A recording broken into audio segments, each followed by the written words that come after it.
विशेष अतिथियों के रूप में आज हमारे बीच ध्यान फाउंडेशन, जो भारत भूमि पर अपनी 44 शाखाओं के माध्यम से हजारों गौ माताओं की, उन गौवंश की, नर गौवंश की विशेष रूप से सेवा कर रहे हैं, जो अज्ञानियों के द्वारा, मतिमंदों के द्वारा, बुद्धिहीनों के द्वारा हरण करके ले जाई जा रही है वध के लिए। ऐसे गौवंश और गौ माताओं को बचा करके अपनी विभिन्न शाखाओं में विराजमान करके प्रेम से सेवा करने वाले ध्यान फाउंडेशन के सभी वरिष्ठ सदस्य हम सबके बीच उपस्थित हुए हैं। आपका अभयारण्य में खूब खूब स्वागत है। आपकी संस्था के द्वारा स्थापित बांग्लादेश बॉर्डर पर स्थित चाकुलिया गौशाला में वर्तमान में 22,000 गौवंश हो चुका है। इस समय एक ही स्थान पर और आप भाव से सेवा कर रहे हैं। आपके पूरे संगठन को और उनकी सेवा को हम भावपूर्वक प्रणाम करते हैं। हम आग्रह करेंगे कि आप कुछ शब्दों में ध्यान फाउंडेशन की भावनाओं को प्रस्तुत करें, ताकि हम भी ध्यान फाउंडेशन के साथ कदम से कदम मिला करके, क्योंकि अभी यहां बैठे बैठे महाराज जी एक लक्ष्य बनाया है कि 5 वर्षों में 11 लाख गाय माताओं को घरों और गौशालाओं में आदर पूर्वक विराजमान करना, ये लक्ष्य लिया है। उसके बाद फिर इस शरीर का काम खत्म, फिर बाद में सब लोग करते रहेंगे, ये लक्ष्य है। पेड़ पौधों का तो आपके वहीं से लेकर के आए, पहले तो कुछ इसका था नहीं, पर आपके वहां आए और नर्सरी देखी तो उसके बाद ये लक्ष्य बनाया कि 5 लाख पौधे तो लगा करके बड़े करने ही हैं। क्योंकि संत के यहाँ जाएं और कुछ लाए नहीं तो जाना बेकार माना जाता है। धोलागर आए तो कुछ तो लेकर के ही आना पड़ता है। तो आपने उपहार में, गिफ्ट में जो पौधे दिए वो तो हमने चिकित्सालय में लगा दिए और निश्चय किया कि आपके इस अभियान को आगे बढ़ाते हुए 5 लाख पौधों के पुष्प आपकी सेवा में भी समर्पित करेंगे। तो 11 लाख गोवंश को सुरक्षित आदर पूर्वक आश्रय देने का जो 5 वर्ष में लक्ष्य रखा है, हमें विश्वास है कि ध्यान फाउंडेशन का साथ मिलने से हो सकता है ये 5 साल की जगह उससे पहले ही ये लक्ष्य पूरा हो जाए। तो आप ध्यान फाउंडेशन के भावों को आपके अपने शब्दों में आप रखें। उसके बाद हम आदरणीय प्रकाश नाथ जी का दिव्य आशीर्वचन सुनेंगे, फिर कथा में प्रवेश करेंगे। माइक दो भैया।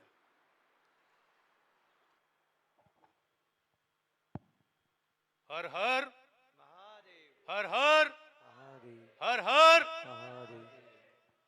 आदरणीय सभी सज्जनों को मेरा प्रणाम, गुरु जी को मेरा प्रणाम।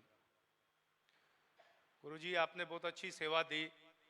मेरा दिमाग बाकी सब जगह था, लेकिन जैसे ही आपने 11 लाख बोला तो वहीं पर अटक गया। और ये पूर्ण रूप से आखिरी श्वास तक जो है हम इसमें साथ हैं। आप 11 लाख बोलो, आप 1 करोड़ बोलो, हम पूर्ण रूप से आपके साथ हैं। आपसे हमेशा आगे मिलेंगे, आप बताते रहो हमें, हम कार्य करते रहेंगे। और ध्यान फाउंडेशन का जो लक्ष्य है वो पूर्ण रूप से मात्र और मात्र गौ सेवा है। हमारे यहाँ लगभग 70,000 टोटल गोवंश है, 45 गौशालाएँ हैं देश भर में, और ज़्यादा गौशालाएँ हमारी आसाम, बंगाल, बिहार उस क्षेत्र में है जहाँ पर गौशालाएँ होती ही नहीं थी। जब हमने पहली बारी वहाँ गौशालाएँ बनाई तो लोकल जो लोग थे वो बोलते थे आप किस लिए बना रहे हो यहाँ पर, ये तो हम लोग मार के काट के खा जाते हैं। मैंने कहा वो समय गया, अब कुछ नहीं ऐसा होगा। और आज हम भारत बांग्लादेश बॉर्डर पे जितनी भी गायें पकड़ी जाती हैं वो अपने केंद्रों में लेके आते हैं। अगर वहाँ कोई पुलिस पकड़ती है वो अपने केंद्रों पे लेके आते हैं, या वैसे भी कोई गायें छोड़ना चाहें वो लेके आते हैं। इस माध्यम से टोटल 70,000 गायों का जो है भरण पोषण हो रहा है। उसमें 90% जो हैं वो नंदी महाराज हैं, क्योंकि हमारे गुरुदेव का ये कहना है कि आपके पास जो भी आए आप उसको मना मत करो, क्योंकि ये सेवा जो है भगवान करा रहे हैं, आप नहीं कर सकते इसको, आप एक को भी नहीं पाल सकते। तो कभी भी कोई भी गाय आए उसके लिए मना हम लोग करते नहीं हैं।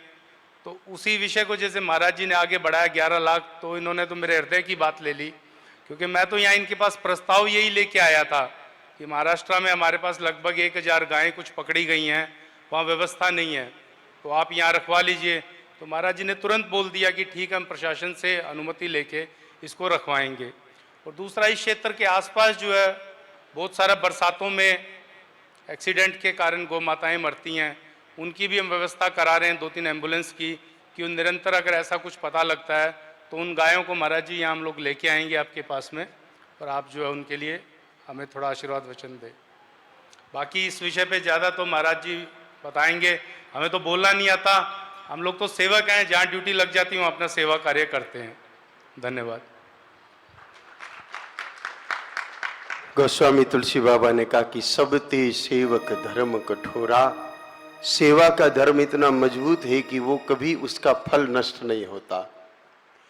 जप करने के बाद व्यक्ति कोई बुरा कार्य कर ले तो जप का फल नष्ट हो जाता है। तप करने के बाद उठ करके, जैसे आप लोगों ने प्रसिद्ध कथा सुनी होगी कि विश्वामित्र जी ने इतने लाख वर्षों तक या इतने लाख गायत्री जप किए और फिर वो कोई अप्सरा आई और उससे विवाह कर लिया, वो सारा नष्ट हो गया।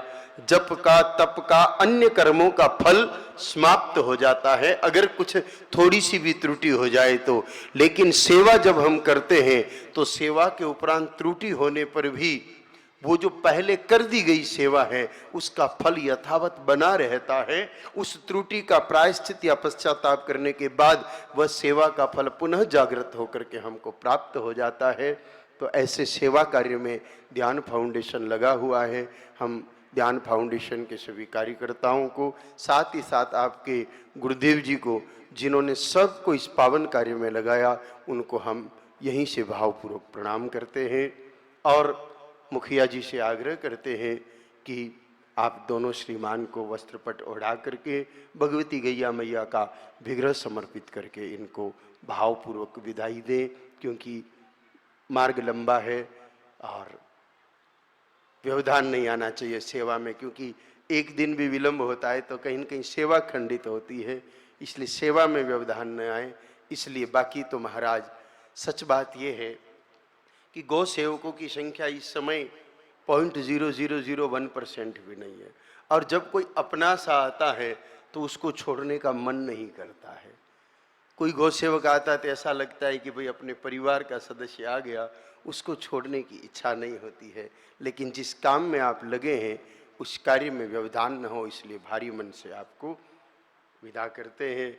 और भाई हमारे योगी जी का तो क्या कहना, मतलब ड्रिप चढ़ रही थी और कृपा बरसाने के लिए आ गया, मतलब गाड़ी को एम्बुलेंस बना दिया और बड़ा कष्ट, बड़ी वेदना, लेकिन फिर भी मतलब इसी को तो फकीरी कहते हैं महाराज। असली फकीरी यही है कि जब मन हुआ तब मस्ती के साथ चल पड़े। दुनिया की सामान्य रीतियों से बाहर चलने वाला व्यक्ति ही असल में फकीर होता है।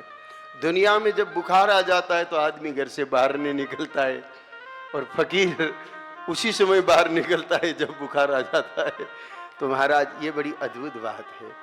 गौ सेवा का कार्य भी कुछ इसी प्रकार की फकीरी का है।